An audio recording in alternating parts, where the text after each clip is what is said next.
Welcome to the Your Leadership Legacy podcast.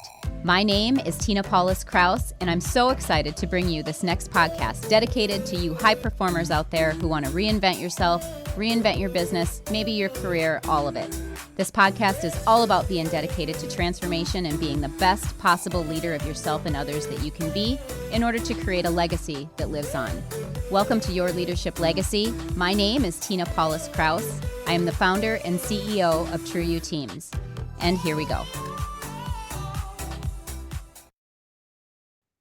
Hey everyone, welcome to Your Leadership Legacy. My name is Tina Paulus Kraus, and I am super jazzed up today because I get to welcome literally a mentor, a coach, a friend, somebody who has been definitely part of my transformation over the last couple of years to the show. Welcome, Judith. How are you? Oh, thank you so much, Tina. I'm delighted to be here. Thank you. Yeah. We've been trying this for a while, and I woke up this morning super excited about it because you, and I'm going to say this, and I'm going to not get emotional about it, but like you have literally walked with me throughout my whole transformation over the course of the last 3 or 4 years, and have been such a dear coach and mentor, and I love everything that you're up to in life and who you are and who you be. So I would love for us to start off the podcast with just tell us a little bit about Judith Rich, Dr. Judith Rich. I'd love to know kind of your background and what you have going on. Well, great. Well, I would start off by saying that I'm a curious, creative, committed, visionary octogenarian. Octogenarian, what is that? Tell us what that is. I've seen and heard this. Yes, it's someone who is in their 80s. So I'm there. I'm actually 81 and turning 82 in February. Yay. And I actually wear that with a badge of honor because not everybody gets to make it to 80, and that I have gotten here and that I still have a clear mind. I still have, access to all my I will say almost all my faculties. Once in a while, it seems like, I get into a room and I'm like, now, what did I come in here for? But, in addition to being an octogenarian, which I'm actually really excited about, I am still a leadership development trainer / coach, which I've been doing for about 50 years, almost 50 years.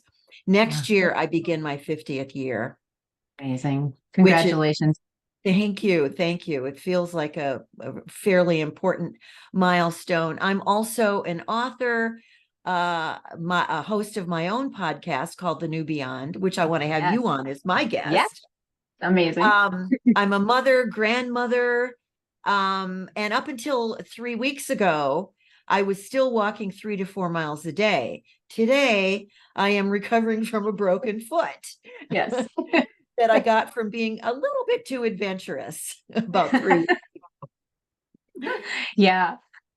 So that's kind of what I'm up to. Yeah. I love the fact that you've been in this for 50 years. And the reason I asked you about the octogenarian, and I'm not even sure if I'm going to pronounce it right, but I don't think everybody knows exactly what that is. And so when you talk about leadership development, talk to us about how you originally 50 years, what got you into this line of work? Okay, so 50 years ago, this work as we know it, the format that you and I know, and that is, pretty prevalent today in terms of the 3-level trainings, that format was brand new. It grew out of the human potential movement, which was just beginning to rise up into collective awareness at that time. Places like Esalen, Abraham Maslow was just, doing his hierarchy of needs pyramid. Abraham Maslow's writing and his work was beginning to become known. And at that time, transformational trainings were like the new thing. They were the next bright, shiny object. Yeah. And so my curiosity had me want to go. Yeah. Mm-hmm. I was married at the time, and my husband and I were having some issues in our marriage. He actually went before I did, took the Interesting. training, Okay. and then I went to find out what happened to him. Like, And why are you changing like this? yeah, exactly. Yeah. Had my totally own experience. And in my experience there, I woke up to a possibility that I never considered before in my life. Before that time, I had been a school teacher. Didn't So know as that. a teacher, but I taught children. Mhm. I hadn't really worked with adults. But when I went into that training room for the first time, I stood in the doorway. This was actually before the training actually started, and people were milling around, and there was a lot of this, wonderful energy and Nervousness. all this stuff. Yeah. I just stood there and kind of took it all in.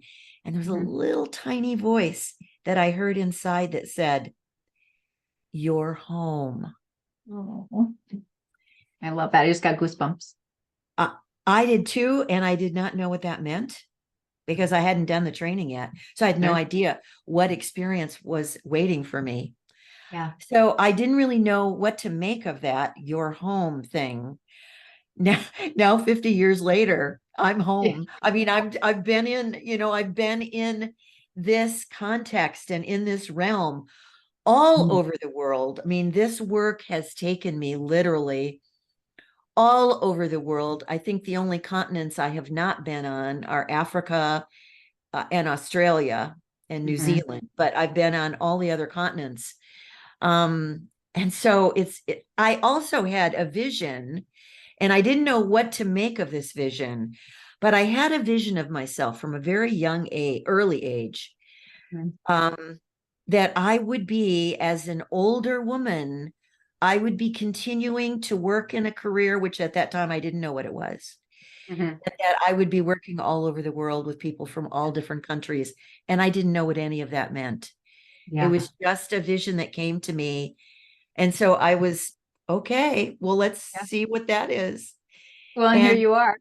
here I am. And it's just all unfolded. Mhm. Um, it's certainly been a roller coaster ride. It hasn't been Yeah. a smooth, linear um, progression. It's Right. taken a lot of twists and turns and ups and downs, which is, we call that life, right? Yeah. Yeah. Yeah.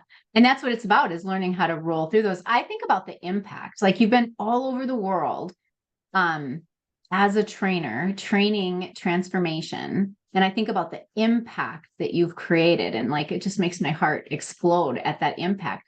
You said something earlier about it. When you started this 50 years ago, it was the new shiny object. It was the new thing. It was hip. It was in. Yeah. Talk to us about the evolution of that over time and why that's not the case today. Or maybe it is. I don't know. But like, talk like, because if it was a new shiny thing, I always think about this work and like, imagine if everybody took this work on, what a different world that we'd be in. Yeah. What really surprises me to this day, Tina, is that there is still a huge part of the population for whom this is a new shiny thing. There is still a huge part of the population who have not been exposed to this. And that's why it keeps going. Yeah. It just keeps reinventing itself. The word transformation itself is a kind of reinvention. I think the dictionary definition of it is a dramatic change in appearance. Mm. And when people have the experience, when people do transformational work, they have the experience of having given birth to some new aspect of themselves. It's like, the proverbial caterpillar butterfly metamorphosis. Mm. And with perspective, on probably not while they're in the experience. Right. But Because after. when one is in the experience, it's intense and Yeah. it's emotional and it's all the things. And then on the other side, when one has an opportunity to integrate and kind of settle in, one sees that they'd lived their whole lives as a caterpillar, Yeah. not knowing, just like a caterpillar does not know of its butterfly nature. Yeah. While it's grubbing, eating leaves, and while it's a grub crawling along the ground, the caterpillar doesn't know anything other than that, doesn't know of its potential. And human beings are just like that. I think this is why that caterpillar butterfly metaphor is so powerful for humans. I mean, even as I talk about it this minute, I have goosebumps because it's so visceral. Not only for people going through the experience, but for me as a trainer, and for anyone who has been a trainer in this work, to accompany people, to support people, to guide people, to hold the space for people, to make this journey from their own caterpillar to their own butterfly nature. When they emerge from their cocoon, which is really what happens in transformational work, they, when they break free and discover that they in fact do have metaphorical wings, and that they literally take off and soar in their lives with this newly discovered realization of the potential of who they are. Yeah. Whew, whew. It's like, so watching that, Judith, for 50 years, because I like, how many containers, I know that not everyone loves that word, but like how many classes and programs and everything that that you've been in. I've lost track. I have no idea. I know. And I know that you've seen it all. I know that you've seen it all. What's been like the biggest surprise for you over the 50 years? Like, what's been the one thing that's like caught you completely off guard? I can't imagine anything would, but I know there's got to be something. Oh, I don't know that I could even narrow it down to one thing. There have been so many things. I mean, some things that were absolutely expansive and joyful and exciting, and some things that have been shocking and surprising in a, oh my God, how could this have happened kind of way. I don't want to go into a lot of detail about that, but just to say that if I could, I like to share the story about, because I think this really hits people. I spent a lot of time in Russia, working in Russia. And I think one of the things that surprised me really the most was how human beings are all alike.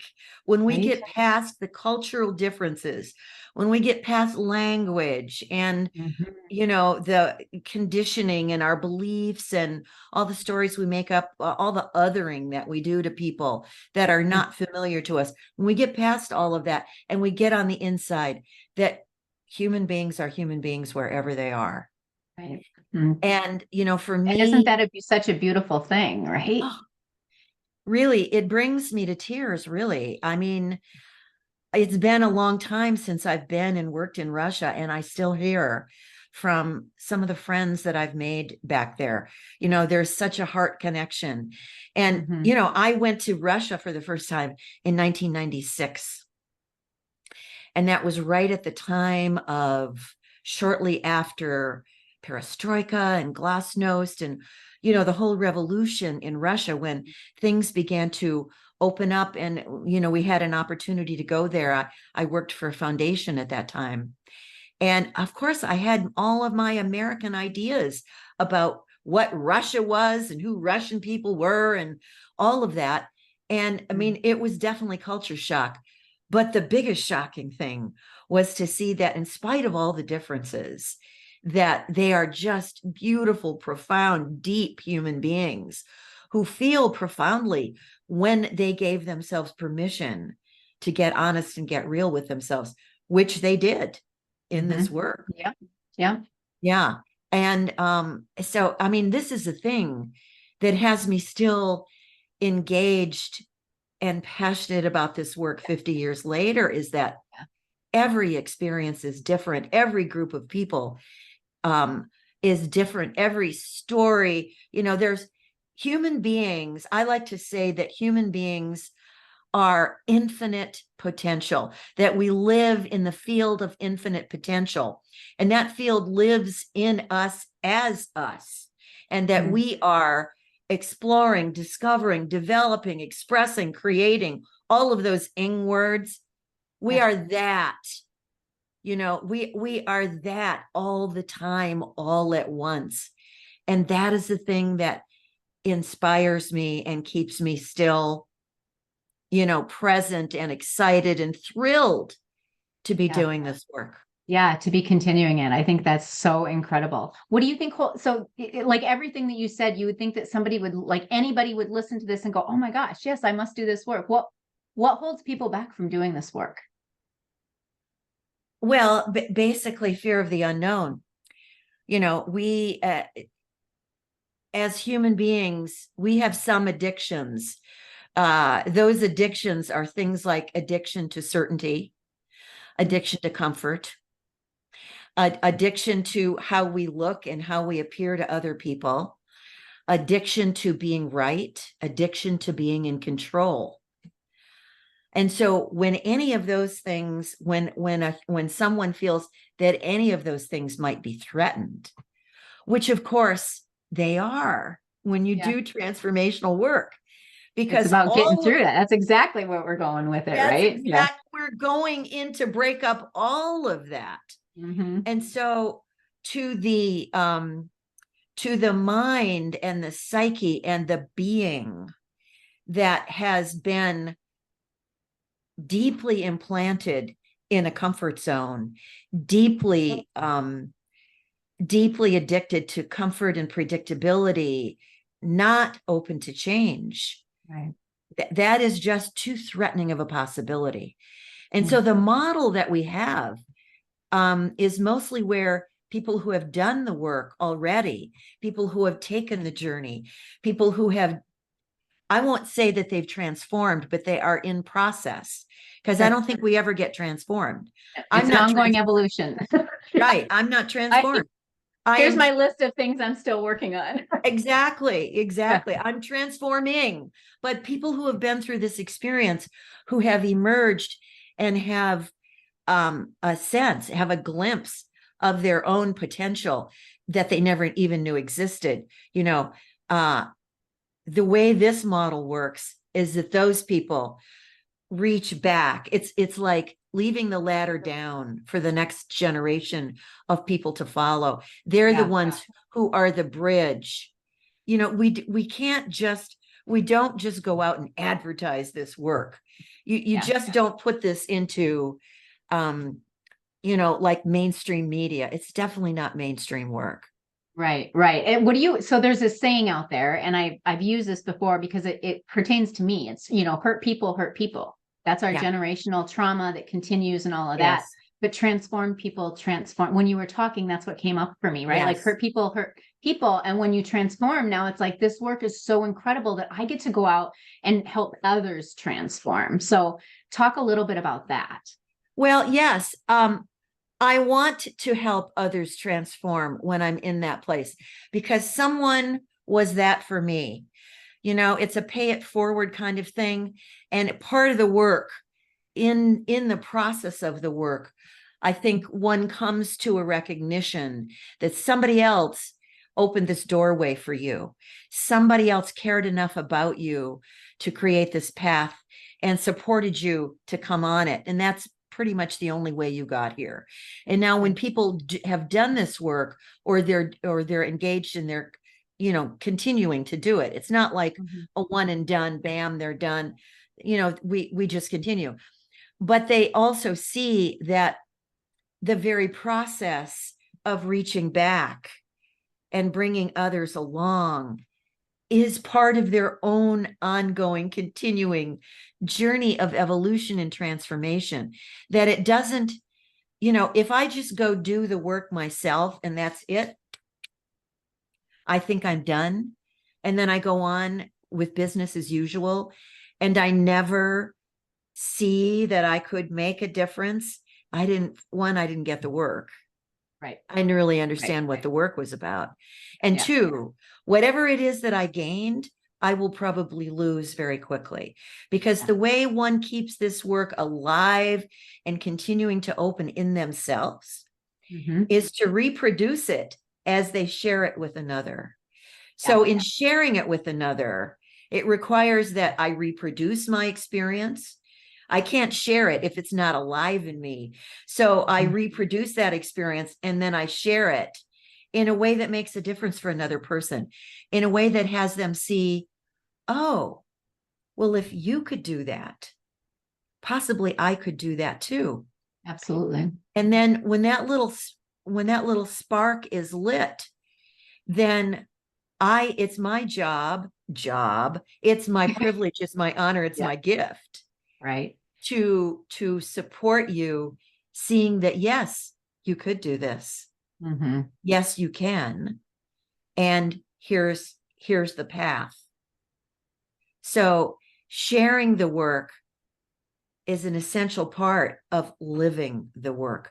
So it's living your transformation after you've done the classroom, the classroom work, the training work.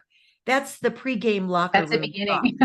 That's the pep talk before you go out and play the real game. It's true. Yeah.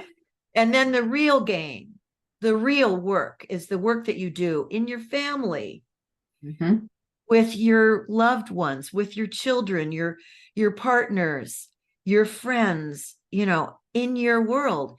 That's where you live your transformational work and keep it alive. Yeah, absolutely. I think, when I think about your podcast, so I'd love for you to talk a little bit about your podcast, The New Beyond. And because that's keeping the work alive. That's you. Like, I really feel like I've known you now ever since I started my transformation, and watching you, and now you being able to give this back out into the world. I want you to talk about that, because talk about giving it back. That's exactly what I experience you doing. Oh, thank you. Thank you.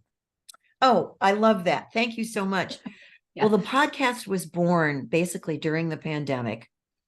It was also born around my 80th birthday, because I began to contemplate, okay, so I'm turning 80. It seems like I should be producing, creating, birthing something of significance, as part of my legacy. When I'm gone and I'm no longer training and coaching and I'm no longer physically here, what is it that I want to leave behind as kind of breadcrumbs? And so the podcast came out of that. And the idea of The New Beyond is also born out of the pandemic, because people were saying, well, this is a game changer. Well, we're never going back to the way things were. Maybe it's a new normal, or it's a new abnormal. I mean, there's a podcast called The New Abnormal, which I also listen to. And I started thinking about that, and I thought, no, there's no reference to normal here. There's nothing normal about where this goes in terms of transformation. It's blank slate, invent, create from nothing. Yeah. So that we don't go back, like what you said just a few minutes ago. Yeah. So that's really, invention is creating from nothing, and so that was my idea, that, okay, it's not the new normal and it's not the new abnormal, it's the new beyond. And I didn't even want to say the word normal. It's the new beyond. It's beyond all of that. No reference. So it's a completely different paradigm. And to me, it's a place in consciousness. It's our consciousness, because it is our consciousness, our collective consciousness, that creates what we have. It's our collective consciousness. What we 8 billion people on the planet, it's what we collectively are creating in our consciousness that comes into form in the world and produces what we have. And so what if we could transform enough consciousness to a paradigm of the principles that we teach in transformational work, which is, collaboration and cooperation versus competition, which is where we are deep in the weeds of competition. And we see everybody's gotta be right. We see that. And what that produces is scarcity. It's fear driven. bottom line is what we have today in the world is a fear dominated consciousness and everything that that produces: war, disease, starvation, poverty, addictions. All of the things that we see in the world today come from fear. Okay, what if we transformed enough consciousness to be rooted in love? Not like love as a romantic, not in a romantic context, but love as an energy, love as a vibration. Love, in fact, is the highest vibration there is on the True scale story. of on the scale of emotions. Sure. Love is the highest vibrating energy that there is. It's the energy of light. It's the energy of oneness. It's the energy of unity. It's the energy of harmony. It's the energy of joy. What if we transformed enough, a critical mass into that kind of consciousness that could then become the prevailing consciousness? Now, call me a dreamer, and I am, and I fully believe that we are in that process. And I probably won't live long enough to see it. But,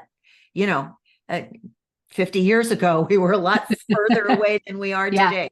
But I believe that what we are witnessing in the world today, all of the war and the disease and the disharmony that we see present in the world today, is a process of this transformation process. Transformation process. It's all coming up so that it can be healed. We can't heal it if we can't be with it. And so we are the ones on the planet right now who are here at this critical time in human history, that are those of us who are in a transforming process, are here holding the space for others, and ultimately for the planet. We are holding that space for the consciousness, the collective consciousness, to transform. And I do believe that we are in that process. While it seems dark right now, very dark, right now it looks like we are in a really dark, scary time. At the level of appearance. Well, it looked that way to the caterpillar too. Yeah, exactly. I mean, transformation is all about moving through that, right? It's all about moving through that dark to get to the other side. So I don't know. I'm a caterpillar as it was spinning that cocoon and going into the dark and turning to mush. The caterpillar had to completely dissolve and turn to mush until something called the imaginal cells got activated. And the imaginal cells, which exist in a caterpillar, of which the caterpillar knows nothing, but they get activated in the cocoon, and they begin the process of transformation into the butterfly. And I like to think that people who are doing transformational work are the imaginal cells of consciousness for the planet. Woo, woo. I'm telling you what, those last 10 minutes are gold. Anybody who's listening to this, go back and listen to that last part. I mean, there's so many nuggets in what you just said, Judith. So many incredible nuggets. And when I think, I ask every person that's on this podcast, because it's your leadership legacy, what's the legacy you're leaving? And you just, you just detailed the legacy that you're living. And that you're leaving. And I don't, I get it that people look at this and go, oh my gosh, you're a dreamer. There's no way. There is a way. And it's the group consciousness. And I so resonate with everything that you said about group consciousness, for sure. Yeah. I would substitute the word dreamer. I would substitute the word visionary. I believe that I am a wise, inspiring, visionary leader. And yes, you are. that's who I am. Yes. That's great. I know that there are people listening to this going, oh my God, who is this Dr. Judith Rich, and where can I get a hold of her? So tell everyone where they can find you. You can find me on my website. It's judithrich.com. You can find me on Facebook. You can find me in my Facebook group, Living in the New Beyond. You can come and join my Facebook group.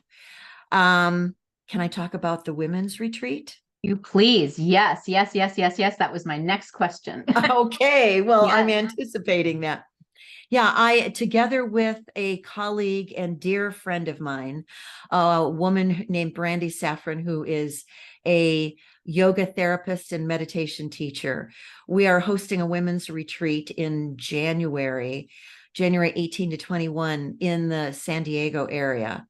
And we have just a few spots left. I don't know when this podcast is going to air, whether there will be spots left, but we do, as we speak, we do have a couple of spots left, and would love to have, if any of your listeners, if this vibrates for you, you resonate and you feel called, reach out to me. You can find me on Facebook Messenger. I'm really, really active there. I do a lot of my communication through there. Yeah.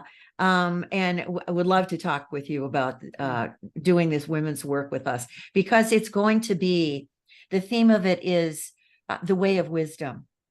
So it's going to be about reclaiming your deepest, wisest, truest self as a woman. So women out there, this is for you. This is for you if you are ready to come home to who you are, come home to yourself. I think women are just aching and yearning to come home to their deepest, wisest, truest self. Yeah. Yeah, I agree. And I believe that, like me, I didn't know what that meant. I didn't understand what it really meant until I just surrendered and started into the work. So anybody who's listening to this, I don't know how many retreats that you will ever have, Judith, but if anybody's interested in a retreat, Judith would be who I would want to do a retreat with. I mean, the fact that you get the one-on-one time, the coaching, the guidance, the wisdom, all of it is really, really incredible. Talk to people about why retreats, like why are retreats so important in the world of in transformation? I think, the day-to-dayness of our lives are so jam-packed with commitments and calendar things and Zoom calls and phone calls and emails and just the everydayness of our lives. It doesn't really give time or space to go inside, to connect with what's real, to connect with what's important, to really just exhale. I think, that old movie from, what was it, the 90s, Waiting to Exhale. Yeah. Yep. I think there you go. I think everyone is waiting to exhale because of the pace of life today. And so I think a retreat is really important. It's like the caterpillar. I keep coming back to this. The retreat is the cocoon part of the transformation for a woman to go in and reorganize, to renew, to reset, all the re's, to reignite, to reinvent. So it's really a pause in the everydayness. It's an opportunity to re-engage or engage maybe for the first time. There's a lot of letting go of things that people, that we carry. I mean, I noticed just in myself with this broken foot, which, in the whole scheme of things, it could have been a whole lot worse. And people are dealing with stuff a whole lot worse than a broken foot. Sure. But I just in my own body recognize I'm carrying myself a particular way. I'm protecting myself with this foot. And I think at the level of being, we're all protecting ourselves. We're all armored, we're defended, we're contracted. Yep. We're carrying ourselves just because the world right now feels so dark and so scary.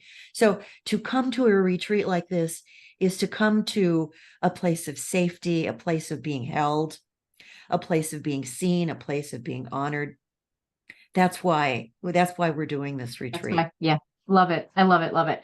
Yeah. I want to, something that you said, something that came up for me, when I was going through transformation, and coming from corporate and, all the stuff that goes with that, one of the things that I loved most about being with you is the non-judgment, right? So I think a lot of times when we go, okay, I'm ready for this transformation, I can do it, we still hold on to stuff out of blame, out of shame, out of, all the stuff that creates those walls that you were just talking about. And to know that anyone can come to a retreat, come to transformation, whatever it is, and there's no judgment, and people are just there to hold you because they know what the potential is. They see what the future could be for you and see you in your highest. And that's how I felt you always did for me. I never felt any judgment. I felt like you always saw me at my highest, even when I wasn't showing up in my highest. And I just want to acknowledge you, right? Because I know that sometimes as a trainer, you don't get it acknowledged. And you are, Judith, you are powerful. You're a powerful mentor, a powerful coach. You've made such an impact in my life. Your wisdom, the gentleness, yet firm, the loving, but direct. I mean, you're extraordinary in every way. And I want to thank you from the bottom of my heart, not only for supporting me in my transformation, but just for everything that you're doing in the world and the legacy that you're leaving, because it matters. It really matters. It matters more than you probably even know. So thank you. Thank you so much. Thank you so much, Tina. Thank you. I received that. Thank you. Beautiful, beautiful, beautiful. All right. I feel like I could talk to you all day long, and we're going to wrap it up. So I want to thank everyone for being here. Please go run to find Judith and follow her. The wisdom is incredible. So we'll see you next time on Your Leadership Legacy, everyone. Bye. Bye.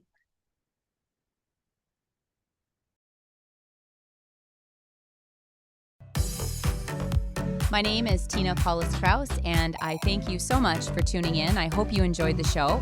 Check out our programs and events at trueyouteams.com. And until next time, make it an amazing day.